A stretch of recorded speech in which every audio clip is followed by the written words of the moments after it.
yapalım. Önce gelin hanımın kimlik tespitini yapalım. Gelin hanımın adı Aynur, soyadı Göçer, baba adı Supi, anne adı Hamsey, doğum yeri Bozova. Doğru. Doğru mu? Tamam, doğrudur diyor. Tamam. Hüseyin Bey, damat Bey adı Hüseyin, soyadı Denizhan, baba adı Yaşar, anne adı Ayuş, Yaşa. Tamam. doğum yeri Suruç. Doğru mu? Evet. Doğru mu? Tamam. Evet. Şimdi tekrar soruyorum. Sayın Aynur Göçer, kendi rızanızla hiç kimsenin tesiri altında kalmadan Hüseyin Denizhan Bey ile evlenmeyi kabul ettiniz mi? Evet.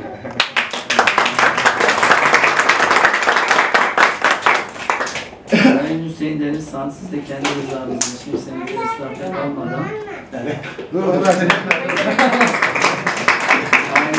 Aynur Göçer'le evlenmeyi kabul ettiniz mi? Ben Seviyorsun. Evet. Ben Hüseyin Soylu. Siz de şahidi getirdiniz mi? Evet. Şahit misiniz? Evet. Sayın Fatma Denizhan. Siz de şahidi getirdiniz mi? Evet. Evet, sizler de faali şahit oldunuz. Şahit. Evet. Allah pişman etmesin. Ben de Şahin Bey Belediye Başkanı olarak şu andan itibaren Aynur'la Hüseyin'i karı koca ilan ettim. Allah mesut bahtiyar etsin. Öyle, sizi böyle tanıyorlar. Yani mesela herkesin onların adı. İki neymiş? Öyle mi yapalım? Şöyle yapıyorum. Ben iki herhalde bir tamam başkan. Hazırız başkan. Buyurun.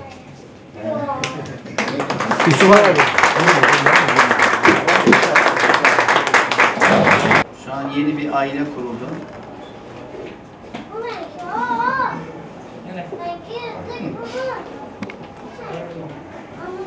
İki can saadeti diliyoruz.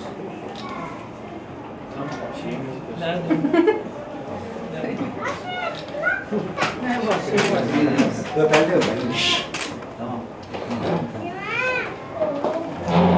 Alkışı bir daha sat başkan.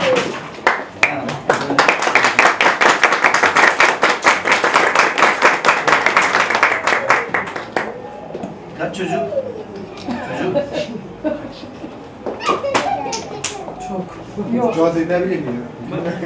Allah bilir. Allah bilir. Allah bilir. 3-5 diyor. 3 veya 5 var. Sağ olun. Peki şöyle tutalım. Sen otur.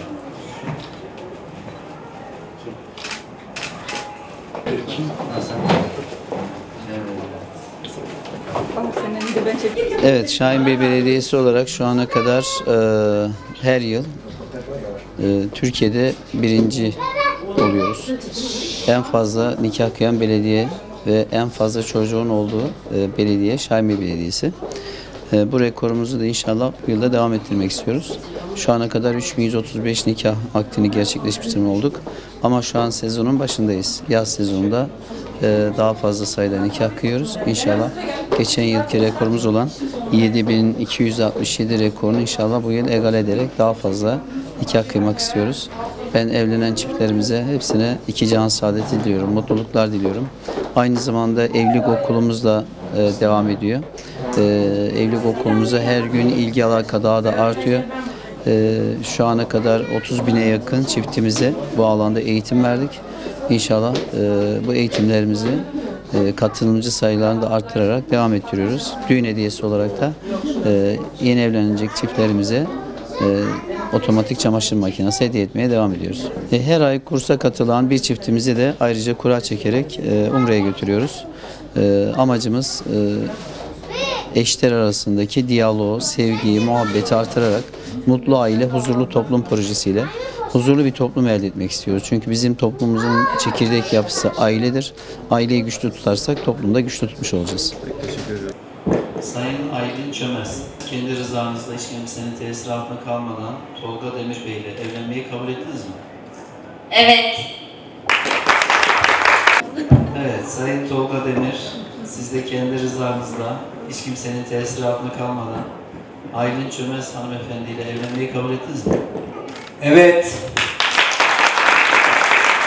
Ben de Şahin Belediye Başkanı olarak şu andan itibaren Aylin Hanım'la Tolga Bey'i karı koca ilan ettim. Allah mesut bahtiyar etsin inşallah.